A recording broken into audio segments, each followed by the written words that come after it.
Presumably, you've had a chance to take a look at the their response to the EU text. What do you make of it? Well, some of you have heard this from us already today, but we have in fact received Iran's comments on the EU's proposed final text. We have received them through the EU. We're in the process of studying them. We are at the same time engaged in consultations with the EU and our European allies on the way ahead. All throughout this process, from its earliest days, we've taken a deliberate, we've taken a principled approach to the negotiations with the remaining JCPOA participants. And more recently, since this deal has essentially been on the table since March, we've known what a final deal on mutual return to compliance with the JCPOA would look like. And I made this point yesterday, but it bears repeating. We agree with the High Representative. We agree with Mr. Borrell's fundamental point. What could be negotiated over the course of these past 16, 17 months has been negotiated. So we'll continue to study what has been submitted. We'll continue to consult closely with the EU, with our European allies, other partners, and when we have more to say, we'll share that. Okay. Well, I mean, when you say what could be negotiated has been negotiated, that would suggest that this is it, that if Iran doesn't say yes unreservedly to this text, that it's dead. Well, this will be up to the EU as the mediator and the arbiter to have a say on that question. But I will make the point that these are not simple issues. These are not issues that can be entertained or tabled without, for example, the consultations that we've had with the EU over the past several weeks, where the parties have had an opportunity to ask questions of the coordinator, to seek additional clarity, to seek additional information. And that's just because of the very complex and by definition complicated nature of the issues that are on the table. So, but if what could be negotiated has already been negotiated, that by definition that would imply that there is nothing left to negotiate, and that if Iran wants to reopen any part of this, they're out of luck. Broadly speaking, we agree with Mr. Borrell. And what does that mean? That what could be negotiated has been negotiated. Does that mean that there is nothing? There's no opportunity, no room for any further negotiation. It means that we have spent the past 16 months or so, since the spring of 2021, going over in exhausting detail through a process that has gone on, in our estimation, for far too long, far longer than it needs to have gone on. We have gone over the big issues, the issues that are at the core of the two key questions that we sought to define answers to starting in the spring of last year. On the one hand, the steps that Iran would need to take to resume its compliance with the JCPOA, that is to say the steps that Iran would need to take to once again reimpose the verifiable, the permanent limits on its nuclear program. And on the other hand, the steps that the United States would need to be prepared to take in terms of sanctions relief on Iran's nuclear program if Iran agreed to that proposition. Okay, well, so the big issues have been discussed. They have been tabled. We believe they have been largely settled. That was the point of the largely EU. Settled is not the same as what could be negotiated has been negotiated. So it's a simple yes or no question. There's a simple yes or no answer to this, I think, unless there's not. I mean, unless there is something more that you are willing to talk with the Iranians about. Has everything? Is this the final offer? Is there nothing that can be changed about it? Is there anything left that you're willing to negotiate? Well, this is the agreement, this is the text that the EU has put on the table that is substantially based on the March deal that has been on the table for several months now. But again, these are complex issues. These are not an uncomplicated, this is not an uncomplicated set of business. And so over the course of the past several weeks, for example, we have had an opportunity, all parties have had an opportunity to pose clarifying questions, to elicit additional details. So I am not prepared to today offer any precise information on the details of the text that the European Union has put forward, the coordinator has put forward. Some of these questions are better directed at the European Union itself. For our part, we are reviewing the response that Iran provided to the EU, that in turn was provided to us.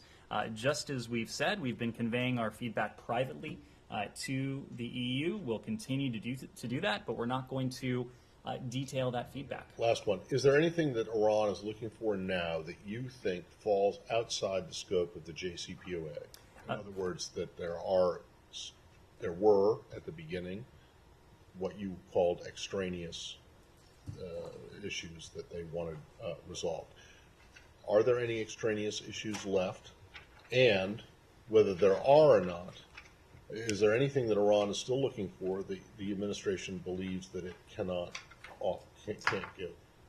To answer that question, Matt, would require me to violate the cardinal rule of speaking to the text that is on the table or the Iranian response that has been provided to the EU and in turn provided to us. That's just not something that I'm in a position to do today. But our message, I think, has been loud and clear.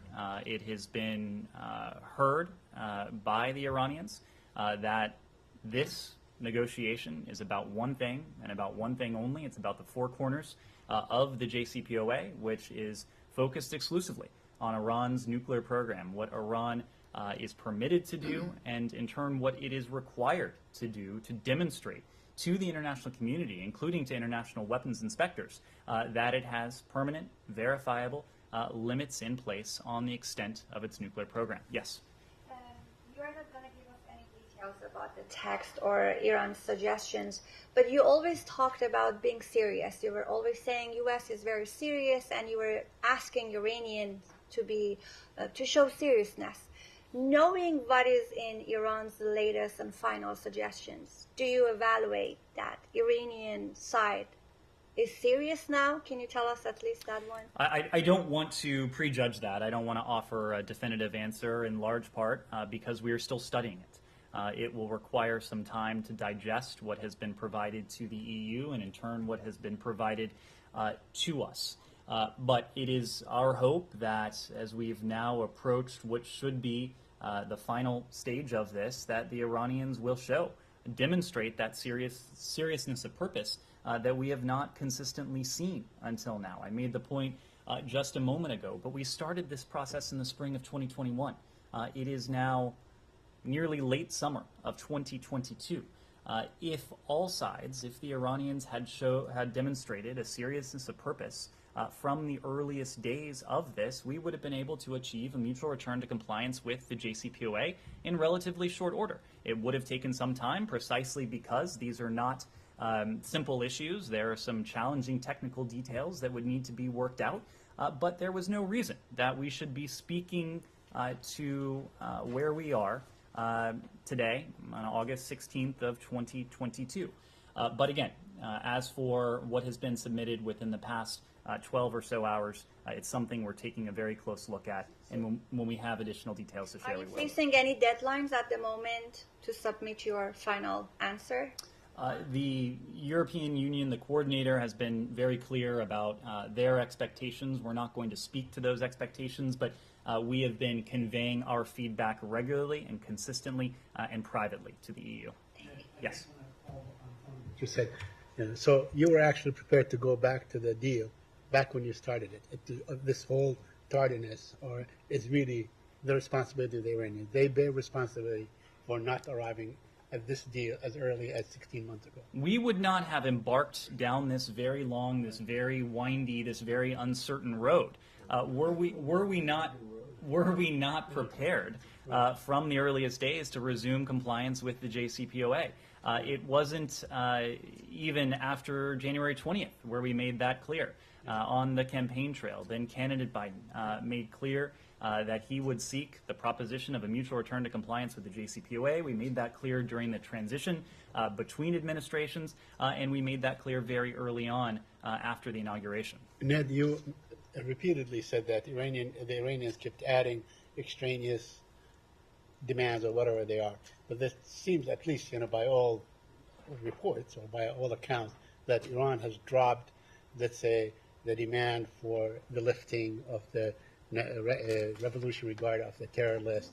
They demand guarantees beyond this administration and so on for future administrations and so on. So what is there left? I mean, are you more optimistic today after looking at what the Iranians have offered? Is there a deal in the offing in the next few days? We don't, and we've said this before, we don't approach this through the lens or with a pessimistic view or with an optimistic view, in part because the stakes of this. We have to be clear-eyed, precisely because of the stakes of this. This is a central challenge. There would be no greater challenge to our foreign policy, to our national security, to the collective security of the international community should Iran acquire a nuclear weapon. And so that is why we have maintained this clear-eyed, steady, principled, pragmatic focus at every turn of this diplomacy. When it comes to the FTO, the president similarly has been clear on that.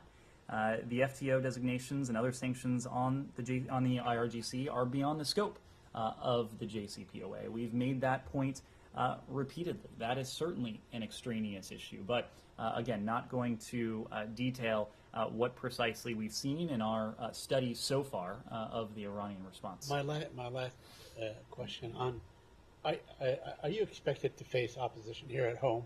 With, let's say, the Senate Foreign Relations Committee, with Senator Menendez, Senator Ben Cardin, and others. What if you arrive at a deal with the Iranians? Do you expect opposition here at home? Well, right now it's a hypothetical, so I wouldn't want to entertain a hypothetical. I also wouldn't want to speak for lawmakers who, of course, are going to voice their opinions once they see what, if anything, results from this process. So not going to prejudge that. What I will say is that throughout this, we have engaged regularly on an iterative basis with members of Congress, with their staffs, to make sure that they were apprised of the status of our efforts in Vienna, the status of our efforts in Doha, the status of our efforts with our allies and partners in Europe, the status of our efforts with our partners in the Gulf. So we have kept them regularly, and of course our partners in Israel. So we have kept them regularly updated on the progress. We'll continue to do that regardless of the next turn of this process. The fact of the matter is, though, that the JCPOA, to our minds, and this is a point that we have reiterated in our briefings with members of Congress, remains the most effective means by which to contain on a permanent and verifiable basis Iran's nuclear program. This is no longer a thought experiment. A couple years ago, a few years ago, one could, on at least a reasonable basis, make the claim that there is a more effective means by which to contain Iran's nuclear program. At that time, it was a thought experiment. If you distance yourself from the JCPOA through other diplomatic and various coercive means, you might be able to contain Iran's nuclear program. There at least was a theory. For a while, it was the predominant theory within the last administration. I think the past several years, since May of 2018, have borne out the results of what is no longer a thought experiment. We've seen a world in which there is a JCPOA. We are living in a world in which there is not a JCPOA. I think most observers would like to get back to a point where Iran's breakout time is not dangerously low, where we are not talking about weeks or less, where we're talking about months. A world in which we once again have verifiable, permanent limits on Iran's nuclear program with the various inspections and monitoring regimes that allow international weapons inspectors from the IAEA to verify that Iran is in compliance with the JCPOA, and more importantly, that Iran is not pursuing a nuclear weapon. We don't have that now. That is what we want. It is in our interests. It's in the interests of our partners in Europe. It's in the interests of our Israeli partners, our partners in the Gulf, and our partners around the world. Anything else on Iran? Yes, Yes, Daphne and then Gita.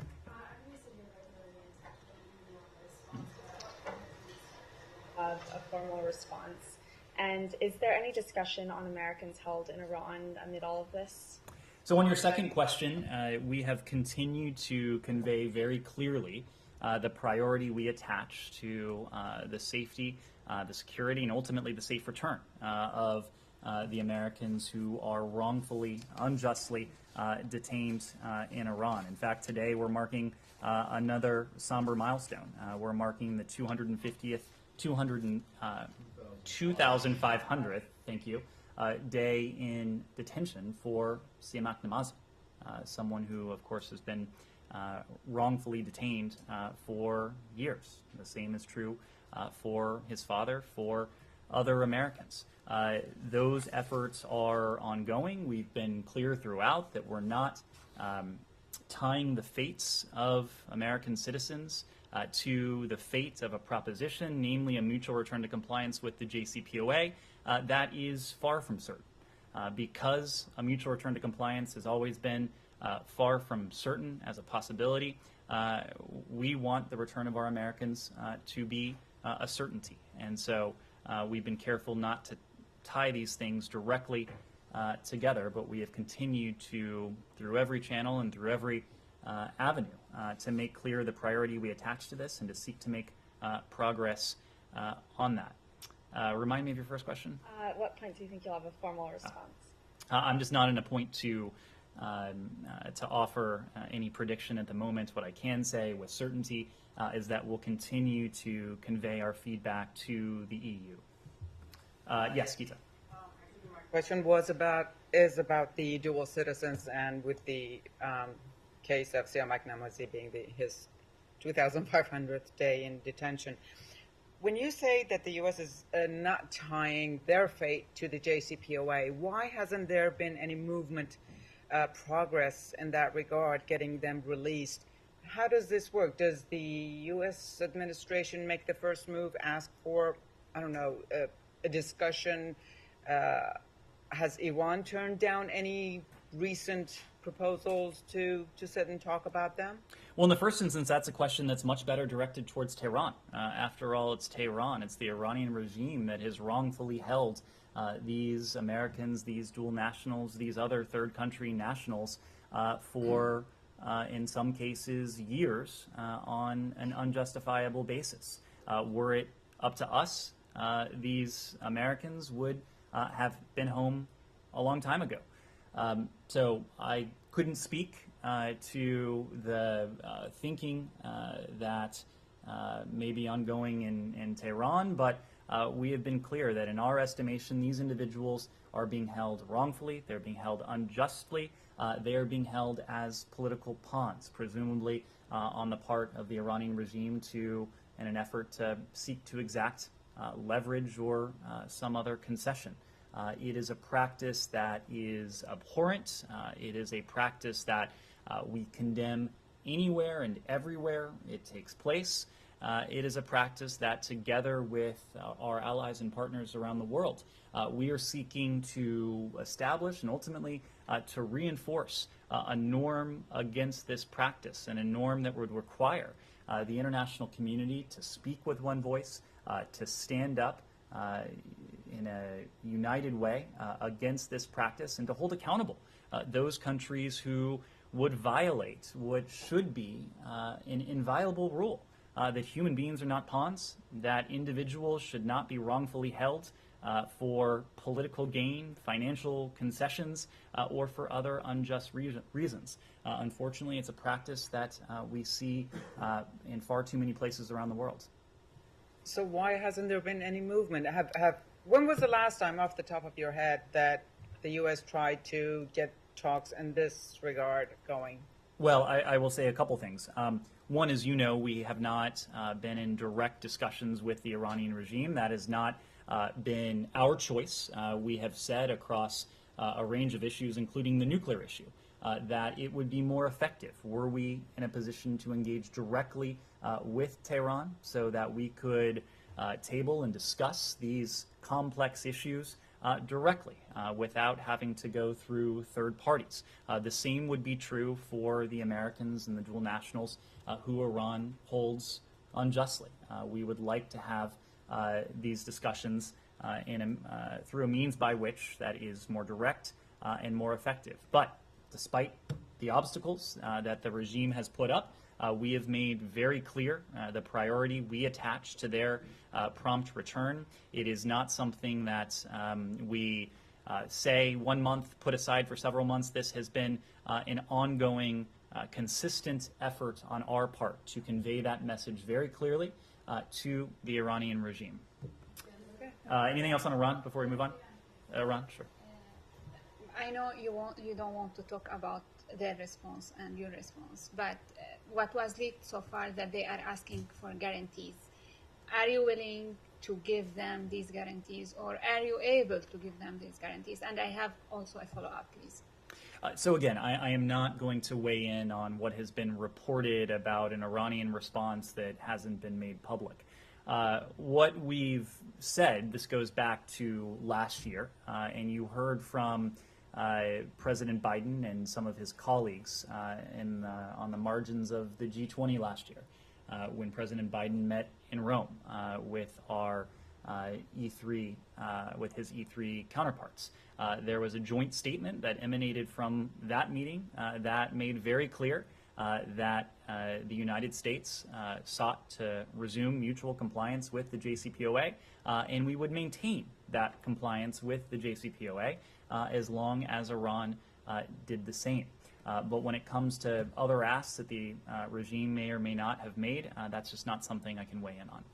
My second question, you said that you've been saying this for a long time, that you believe that deal is the best way to prevent Iran from having a nuclear weapon. We're not there, and we've been in this situation for 2 years now. Is the current status quo more beneficial for the U.S. than enforcing your sanctions? Sorry, repeat the last part. Is the current status quo that we are here, we are in a status quo now, is it more beneficial for the U.S. than enforcing your sanctions, since you're not able to revive the deal? Well, 2 successive administrations now, to count ours as well, has enforced and levied sanctions against Iran. Unfortunately, during that time, Iran's breakout time has only grown shorter and shorter.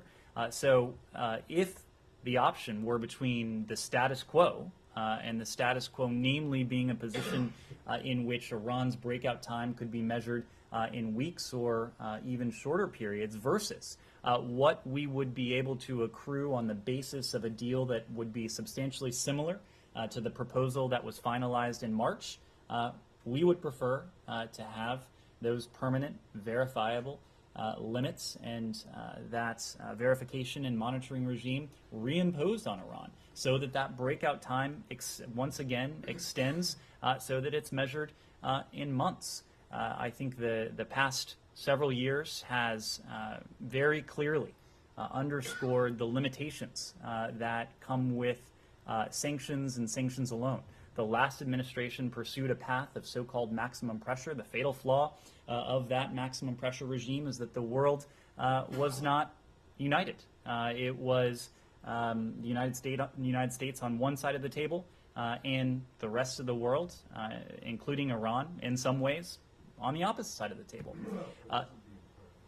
It was much of the international community. Since the earliest days of this administration, we have focused on once again restoring that unity among our European allies, with partners in the Middle East, to include Israel, to include our Gulf partners as well. And with that unity restored, we have been more effective in imposing costs and consequences on Iran. But even those costs and consequences have not been able to stall in a meaningful way Iran's nuclear advancements. So we want to see Iran's breakout time extended. We want to see permanent, verifiable restrictions reimposed on Iran, and we want to see that verification and monitoring regime once again imposed. So we will not reach to a point that you will say that the deal is dead. The deal will be dead as soon as it is no longer in our national security interest to pursue. The point I just made in that admittedly long-winded answer to you is that the deal that has been on the table, at least, referring to the deal that's been on the table since March, for us is a much more advantageous proposition than the status quo.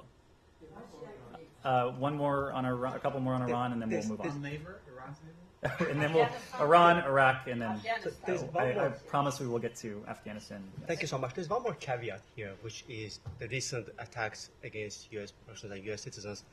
Since the ball is on your court, and not to dive into hypotheticals, but if the investigations indeed prove that Iran was behind recent attacks against Russia or Ahmadinejad and others, will that impact your response to the recent thing?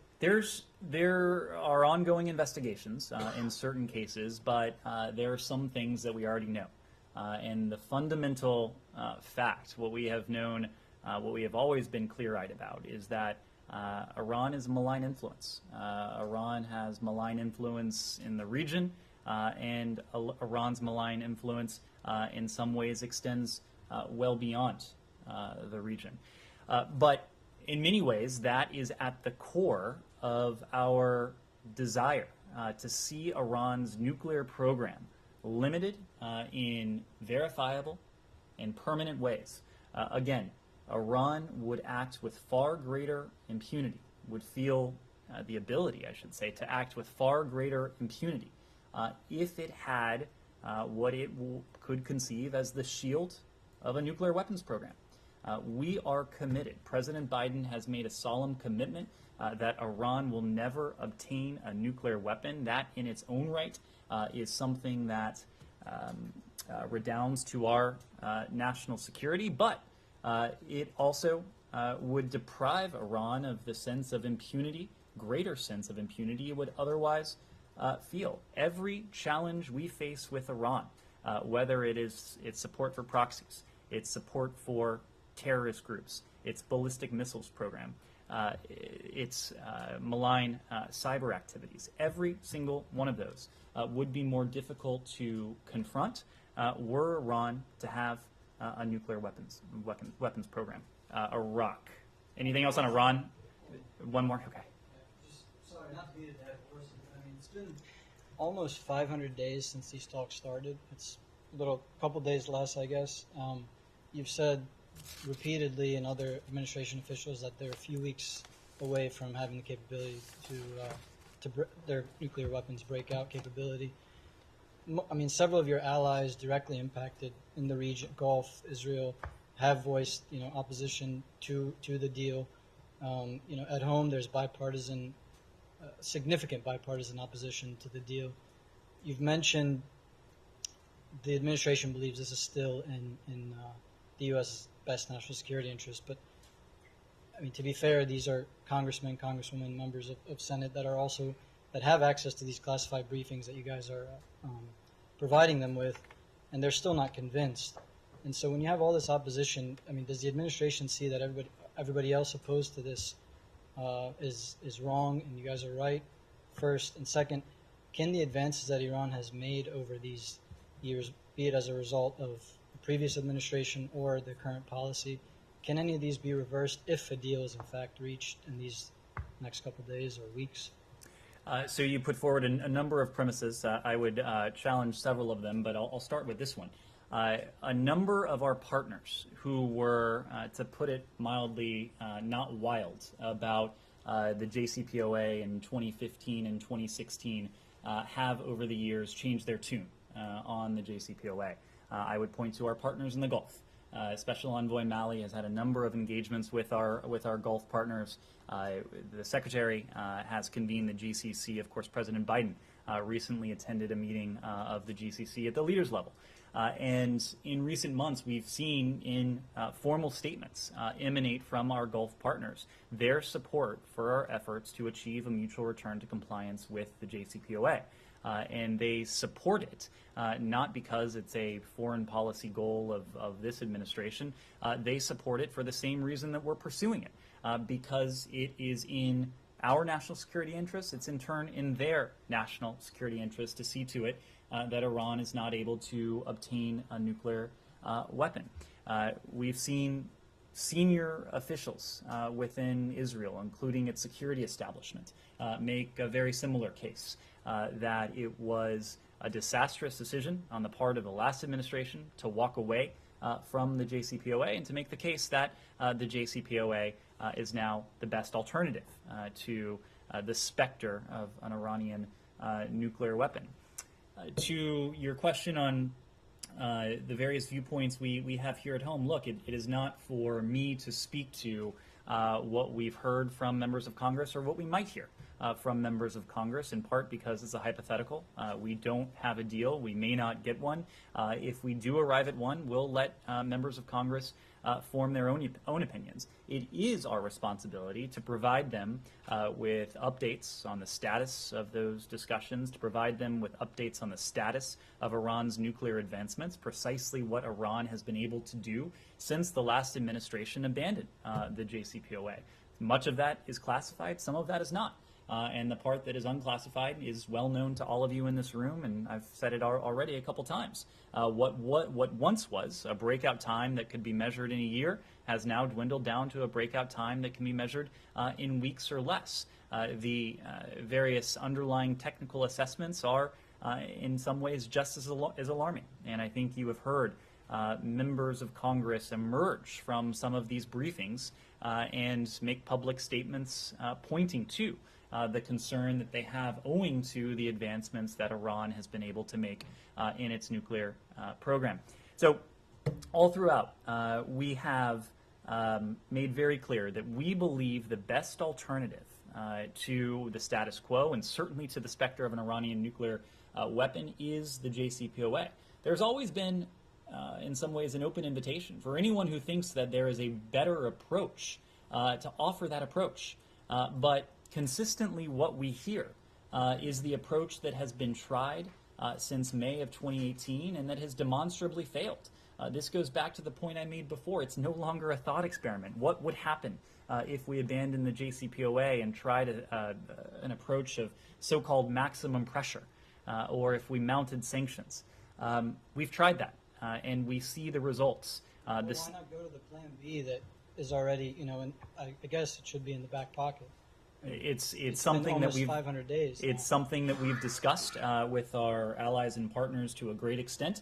We absolutely will resort to that if the JCPOA proves not to be viable. If we get to a point where the deal that is on the table is not in our national security interest. And do you believe these advances? But can you talked about the countries that were quote unquote not wild about the JCPOA in 2015, 2014, 2015 having changed their tune? Mm-hmm. Really? The Israeli security establishment and the members of the GCC.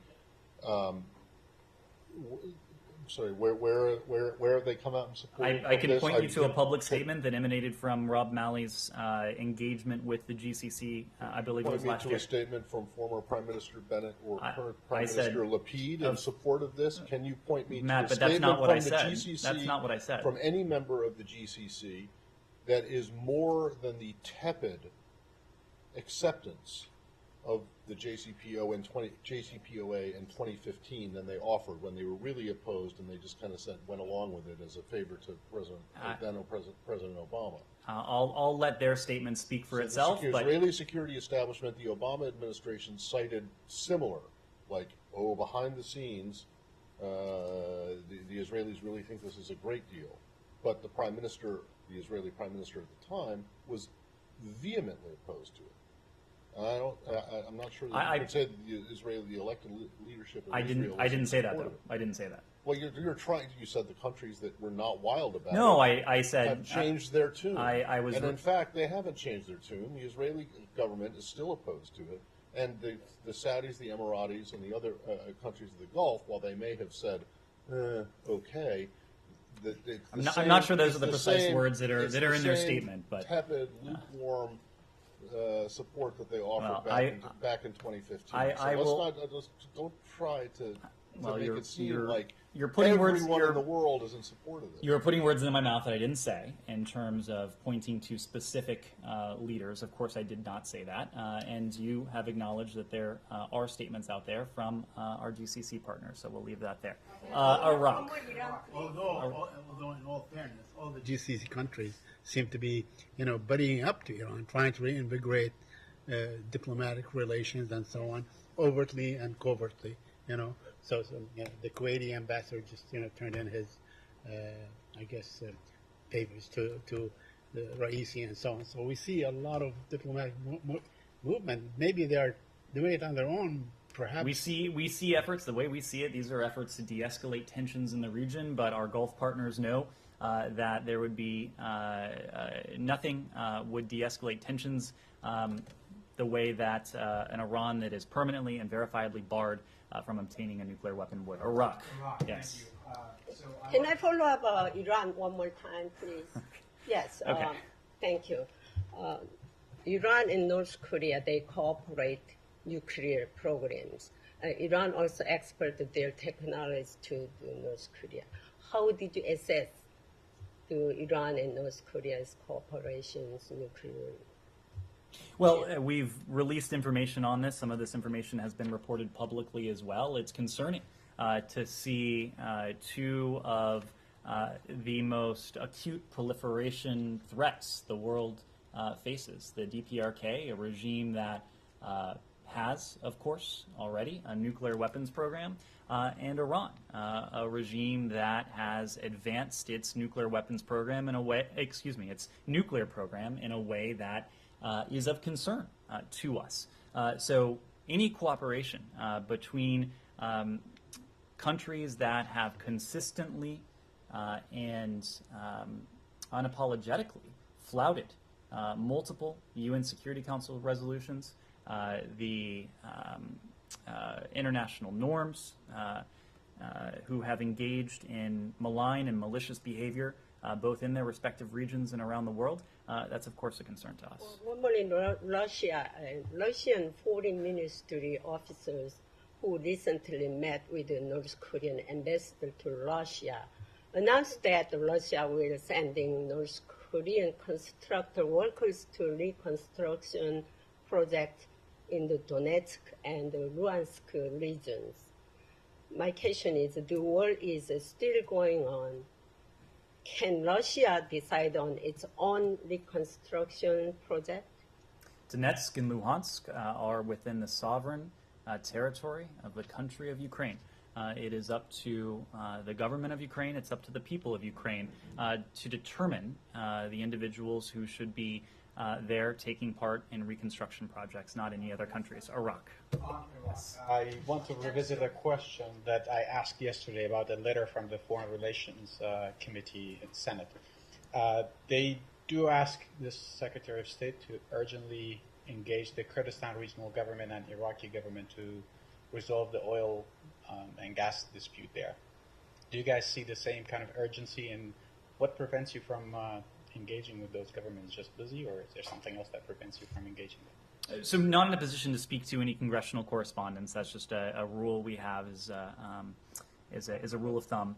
But we have been, and we encourage the parties to determine a way forward that supports existing and future investment and advances the interests of the Iraqi people, including those of the Kurdistan region. We maintain, to your question, a robust formal and informal dialogue with the Iraqi government to improve bilateral trade, to increase transparency, to counter corruption, to encourage economic reforms, to level the playing field for U.S. companies as well. And with that support, U.S. companies have been successful in competing for aviation, for energy, and agricultural deals worth billions of dollars. So we have been engaging with the central government in Baghdad. We have been engaging with our partners in the Kurdistan region as well. But the engagement that you've had, does it, the letter, going back to the letter, does kind of indicate that the interest or the investment of U.S. companies is also being jeopardized by this dispute between Baghdad and Erbil. Obviously, the engagement that you've had so far hasn't really helped with resolving those disputes. Do you share the same concern on the investment that you have, over $300 million in energy sector? Well, any disputes between Baghdad and Erbil would be disputes between Baghdad and Erbil. We can, of course, play a role to encourage dialogue, to encourage the central government, to encourage Kurdish government officials to resolve those disputes in a way that is constructive and effective, and that's what we've sought to do. We have a number of interests when it comes to Iraq. We have a number of interests when it comes to specifically within Kurdish territory as well. Any dispute between Baghdad and Erbil has the potential to set back those interests, and interests that we often do share with the people of Iraq and the Kurdish people as well. So we hope to see them resolved. One more. The letter also does say that the senators believe that the Iraqi oil ministry is applying the recent Supreme Court's ruling selectively on U.S. companies. Is that something that you guys share that view? I'm not in a position to confirm those allegations, but we have an interest around the world, and this, of course, includes in Iraq, in seeing a level playing field for American companies. We believe in competition, but we believe that competition has to take place with rules of the road, rules of the game that are clearly defined, and a playing field that is very clearly level. Whenever we see that not the case, we seek to engage to correct that. But that is the question, though. Do you see in Iraq as being a level playing field for U.S. companies? Again, U.S. companies have been in a position to win contracts worth billions of dollars. We have been engaging with our Iraqi partners, with our Kurdish partners, to make sure that that playing field is level. Nazira. Three questions, Mr. Price. One is that Tom West recently said that United States will not support the Afghan Central Bank anytime soon. What does that mean for Afghan economy? This is the first question. The second question is Afghan people still left behind in Afghanistan after Ayman al-Zawahiri's killed. Do you think that U.S. and Afghanistan relationship with the Taliban is still the same? Still Afghan people can leave Afghanistan? And also there are so many Afghan singers, the Taliban destroyed their equipment. They try to leave Afghanistan. They would like to know about U.S. policy and U.S. new program about them. Great. So on your first question, I just want to be very clear that the preservation of the $3.5 billion in Afghan central bank reserves, those funds were preserved for the benefit of the Afghan people. What we are focused on right now are the ongoing efforts to enable those funds, the $3.5 billion in licensed Afghan central bank reserves, to be used for the benefit of the Afghan people. And we're seeking to find the best mechanism to ensure that those funds can go to the Afghan people in a way that doesn't risk their diversion from the Taliban or other forces, including to potentially terrorist groups or terrorist actors. The point Tom West was making is that owing for the risks I just alluded to, we do not see recapitalization of the Afghan central bank as a near-term option. We've engaged Afghan technocrats with the central bank for many months regarding measures to enhance the country's macroeconomic stability, but we don't at the present believe that institution, the Afghan central bank, has the safeguards and monitoring in place to manage this level of assets responsibly. And needless to say, to your second question, the Taliban's sheltering of now deceased Al-Qaeda leader Ayman al-Zawahiri reinforces the deep concerns we have regarding the potential risk of diversion of funds to terrorist groups. So these discussions are ongoing. We want to see these funds into the hands, into the pockets of the Afghan people as quickly and effectively as we can manage, and we're continuing to work with international partners to devise a way to do that. On your second question regarding our relationship with the Taliban, there's no question. Well, let me stipulate. We have reason to believe, very good reason to believe, that members of the Haqqani Taliban network were witting of Ayman al-Zawahiri's presence in Kabul. Certain members of this network took steps to actively shelter him. Of course, that is going to have implications for our engagement with the Taliban. I just alluded to one of them. We're not dismissing that, far from it, as we think about potential options for the $3.5 billion in licensed Afghan reserves. But we're thinking through any potential broader implications for our engagement with the Taliban, and we're doing that for a very simple reason. We've always said that our relationship with the Taliban will be predicated on the Taliban's ability or willingness to comply with the commitments that the Taliban has made to the international community, to the United States, but most importantly, to the people of Afghanistan. And there are areas where very clearly the Taliban has been unable or unwilling to comply with those commitments. Counterterrorism has been one of them, and the fact that the Taliban, members of the Haqqani Taliban network, were witting of and actively sheltering Zawahiri, I think is an egregious violation, not only of those commitments that the Taliban has made, but the underlying U.S.-Taliban agreement.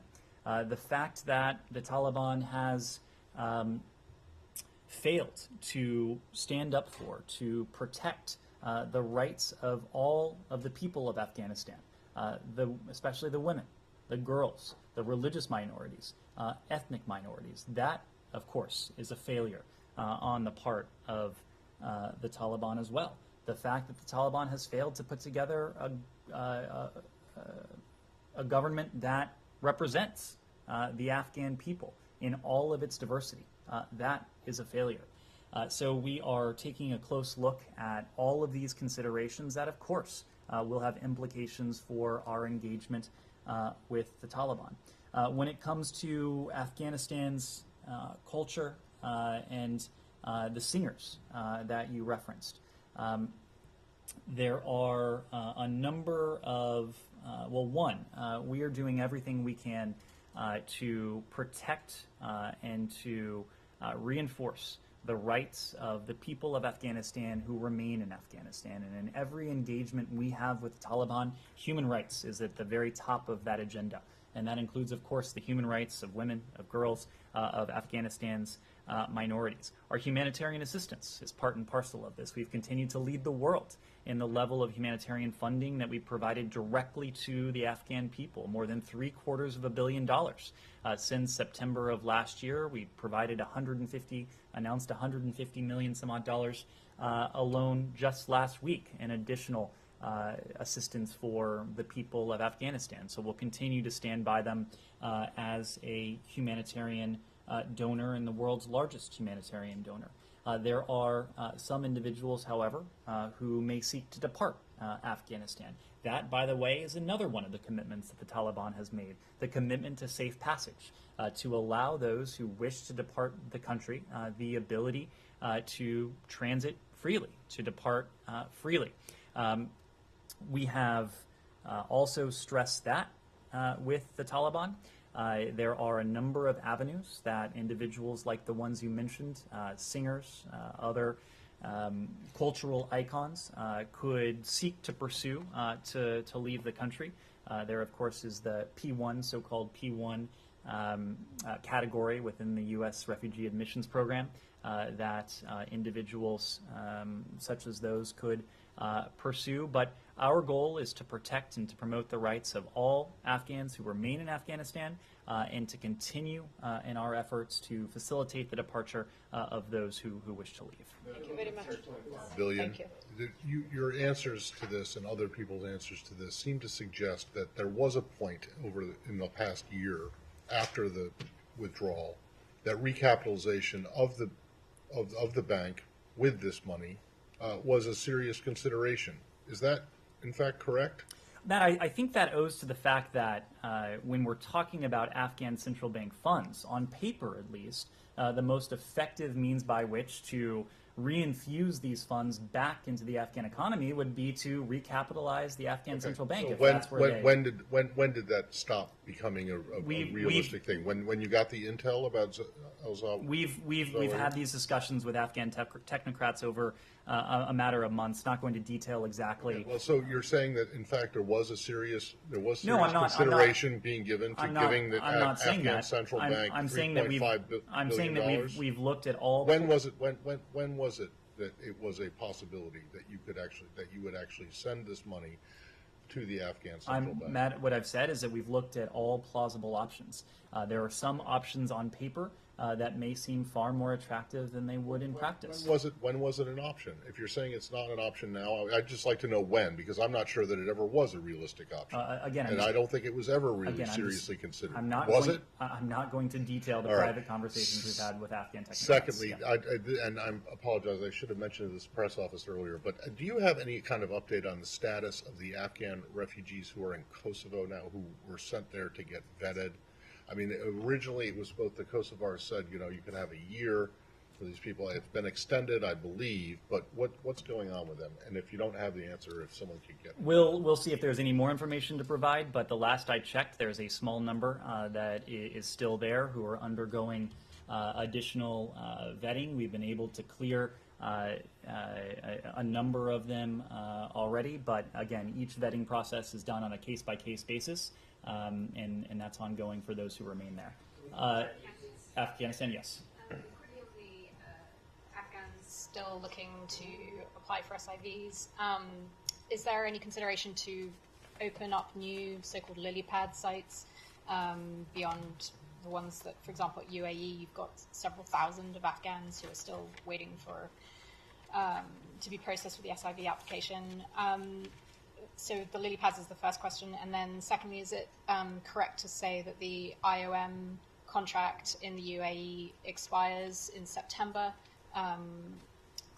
Therefore, it will go back to normal U.S. consulate processing of visas, and that UAE site for processing visas for Afghans will no longer be there from September? So for the specifics of the IOM contract, I would need to refer you to IOM for that. If we have anything to share, we can. But to your broader question, we have taken a number of steps, as I detailed in some detail yesterday, to expedite the SIV processing. These are steps that started almost as soon as this administration set foot in office, and you look at the metrics that we've been able to achieve, you see that progress reflected, and I'll give you just one.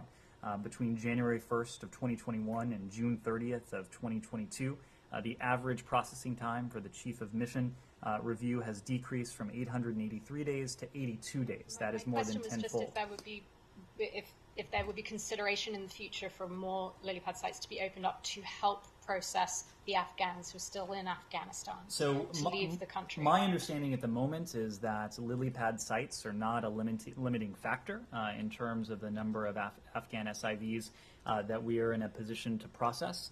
As we have announced on several occasions now, we're always looking at the totality of that process, a process that was defined by Congress involving multiple departments and agencies to see if there are ways that we can streamline that, either within the Department of State or by working with our interagency partners. If there are, we will pursue that, and I think that fact is borne out by the very idea that we've been able to cut that processing time by more than tenfold. Let me move around. Yes, sir. Thank you so much. I appreciate it. So the Turkish Defense Ministry confirmed today that they are moving forward with the second regiment of S-400s.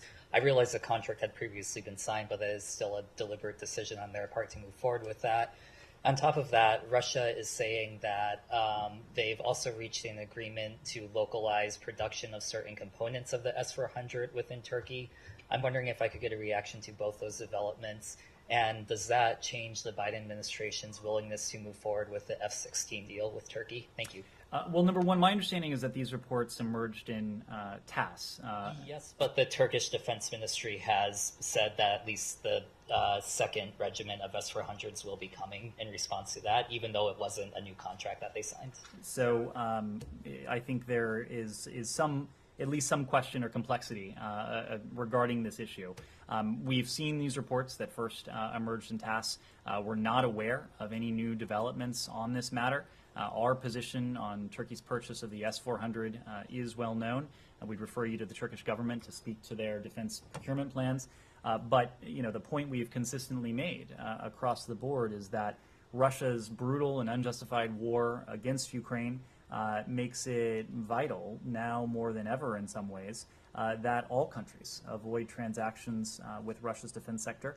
It puts them at risk of sanctions.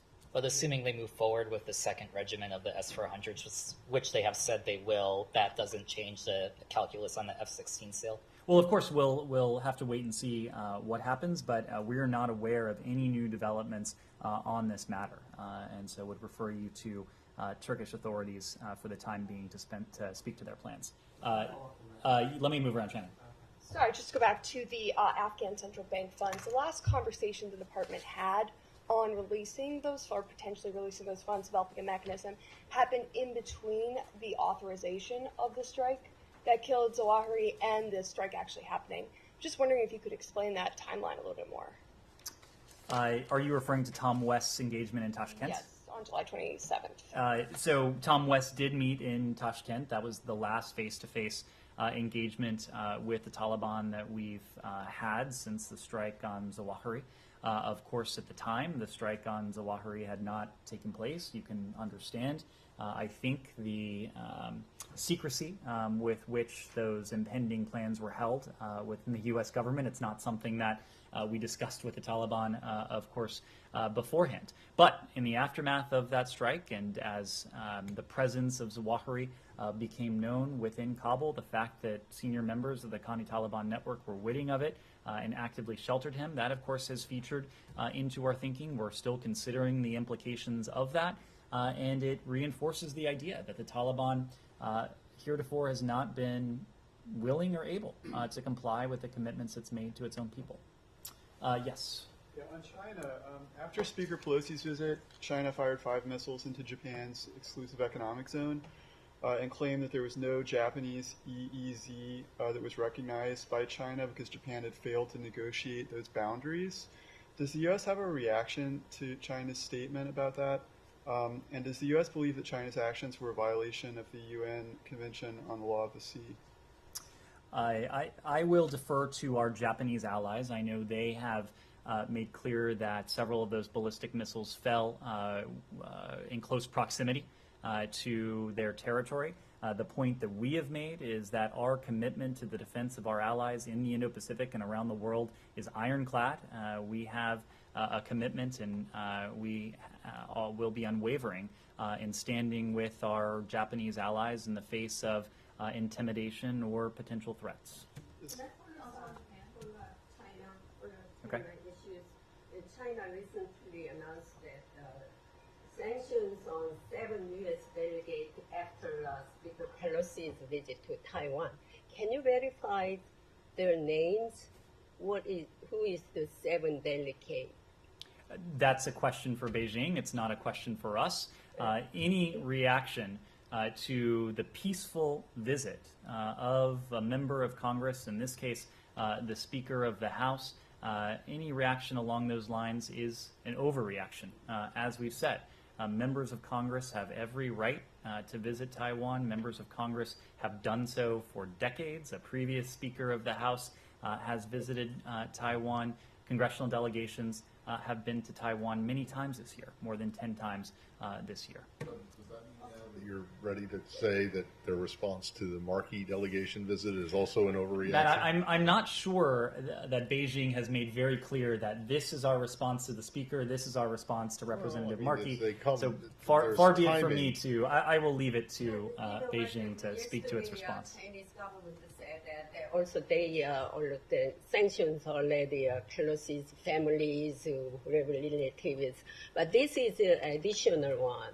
yesterday. So I think the State Department verified it is what's name of. You cannot verify that. We are not in a position to verify sanctions that other countries have imposed on Americans. It would be the responsibility of those countries to detail any targets who may be sanctioned under their own authorities. Yes. Moving on to another continent, Africa. Two questions. One, what is the U.S. reaction to the elections in Kenya, which the president-elect, and it's contested by the challenger, and the situation is pretty troublesome. And do you have any direct contacts with the Kenyans at some level on this issue? Have you conveyed any of your concerns or what have you? And then the second question, unrelated, is Mali. The French troops, the last French troops just left Mali, and as everyone knows, the situation in the whole Sahel is pretty bad, Al-Qaeda and the Islamic State. I know there are talks, there's a presence and all that, but is the U.S.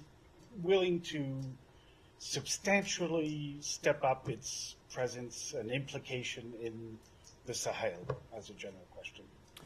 To your first question on Kenya, the Independent Electoral and Boundaries Commission chair yesterday, of course, declared that William Ruto as the winner of the Kenyan presidential election. Going forward, we urge all parties to work together to peacefully resolve any remaining concerns about the election through the existing dispute resolution mechanisms.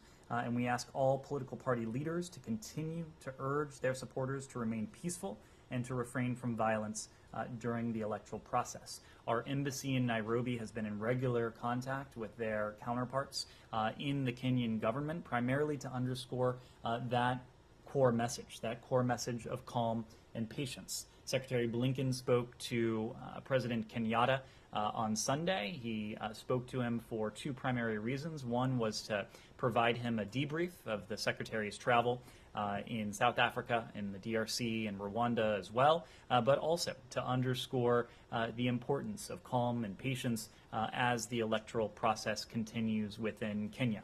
So we will continue to be in close touch with our Kenyan partners, and we hope to see that calm and patience prevail. When it comes to Mali and the Sahel more broadly, our approach to the region is one that recognizes that there are a number of shared threats that emanate from the Sahel, including the threat of violent extremism, the threat of terrorism from groups that have been able to take advantage of the vacuum that has emerged within Mali and within the region more broadly in recent years. We deeply appreciate the cooperation and the coordination we've been able to achieve with our French partners. We've made very clear that we value the role that they have played in the region, that cooperation, that coordination role will continue, and we see the value of working by, with, and through partners. That includes partners on the ground where applicable, but also our partners and allies more broadly. And of course, over the years, we've worked very closely with France on matters pertaining to the Sahel, and I expect that will continue. I'll take a couple final questions. Abby? The latest on U.S. communication with the Japanese government on incarcerated American Lieutenant Ridge O'Connor. Is U.S. Ambassador Rahm Emanuel engaged in those efforts? And do you believe he's received a fair trial? Well, this was a tragic event that resulted in the loss of two precious lives. It's caused tremendous heartache for all involved. We're continuing to monitor the situation with the Department of Defense and our embassy in Tokyo to explore all options for finding a successful resolution that is consistent with U.S. law, with Japanese law, as well as with existing treaties. To your question, Ambassador Emanuel has spoken with the O'Connor family. He's spoken with members of Congress, with his U.S. military counterparts, and with Japanese government officials. Department of State officials here in Washington have also been in touch with their Japanese counterparts at the Japanese embassy here, and the embassy in Tokyo is coordinating with the Department of Defense to provide all appropriate assistance. Anyone? Saeed. I want to ask you about the Palestinian issue. I mean, there's so much has happened, but that would restrict my question to the issue of human rights. Last year the Human Rights Council of the United Nations established an ongoing international commission of inquiry that to look into Israeli abuses, constant abuses. I mean, one does not know where to begin. They issued a letter where they blasted you and the Israelis for constantly being in the way of having any real substantive investigation of Israel's human rights abuses of Palestinians. And my question to you, when will the United States put its weight behind a real investigation of human rights abuses by Israel against the Palestinians? Saeed, you know that we stand up for human rights around the world, but in this case, we do oppose the open-ended, biased commission of inquiry that targets Israel and only Israel. We made that clear upon the release of the Commission of Inquiry's report earlier this year. We made that clear upon the creation of the commission last year as well. We approach this situation in Israel and Gaza with a clear focus, one of de-escalation and one of providing humanitarian relief, especially to those who so desperately need it, especially in Gaza. In all of our efforts, we're committed to working with other members of the international community over the longer term to create the conditions for a lasting and sustainable peace. We'll support actions in the UN that bring the parties together and promote peace and stability. Our issue has been that the Commission of Inquiry does not do that. As I said, it is biased, it is one-sided. Israel is the only standing agenda item at the Human Rights Commission. It's why we have opposed this Commission of Inquiry and the Human Rights Committee's undue focus on Israel. So if they add countries like Rwanda and maybe some other places, or Brunei or whatever, you would be fine with that? We would want to see that any effort is done in a way that is unbiased, that is untarnished by politics, and that is really at the heart of the mandate of the Human Rights Committee. There is a reason we first re-engaged with and later rejoined the HRC, because we believe that the promise that the HRC has is tremendous. When at its best, it can be a defender, it can be a promoter of human rights around the world. I think everyone in this room, however, knows that the Human Rights Committee has rarely lived up to that promise. One of the reasons why we are back on the committee is to do all we can to use our influence with our allies and partners to see to it that its agenda is appropriate, to see to it that its efforts are unbiased and untarnished by politics. Last week, more than a dozen, 16 Palestinian children were killed, in the attacks on Gaza. How do you ever expect that such horrible, terrifically horrible crimes ever investigated? How would you go about investigating such a thing? I mean, the UN keeps saying, Michelle Bachelet issued a big statement last week. You guys, just not there. Again, Saeed, our focus is on de-escalation. We want to see the conditions that undergird the violence that we've seen, including recently, the rocket fire from Gaza, and in turn... They really have killed no one. I mean, I'm not condoning in any way. They targeted probably civilian areas, but as a result, none were killed. Not like the Israeli attack that killed dozens of Palestinian civilians. These are indiscriminate rocket fire from Gaza that over the course of recent months, and especially, as you recall too well, last May and June, killed civilians, certainly killed civilians, including children inside Israel. Of course, we don't want to see any civilians under threat, whether it's from terrorist attacks or reprisals that are done in the name of self-defense. That's why we focused on de-escalating the situation and finding a longer-term, sustainable path to create a negotiated peace between the parties. I've gone on for far too long, so let me just take one more question. On this, the ship that was carrying grain, the inaugural ship that left Odessa under the UN broker deal, it's been spotted in Syria. Sources have told Reuters, I believe, that they are unloading from the ship. Do you have any comment on that? Well, we're aware of reports that the ship, the Razoni, that its cargo was sold to another buyer, and that the ship is now in the vicinity of the Syrian port of Tartus. We, of course, don't determine who buys the grain shipments or their final destinations. What matters most to us are a couple things. One, that Ukraine is appropriately compensated for the grain, the foodstuff, or the crops that it is, in this case, providing, and that the food gets to where it is needed most. We continue to welcome the departure of vessels from Ukraine's Black Sea ports, allowing Ukraine's farmers to once again supply the world with grain. This is one ship of more than 20 that have left the Black Sea ports. The vast majority of those have cleared the inspection station and are en route to ports around the world. We want to see that continue.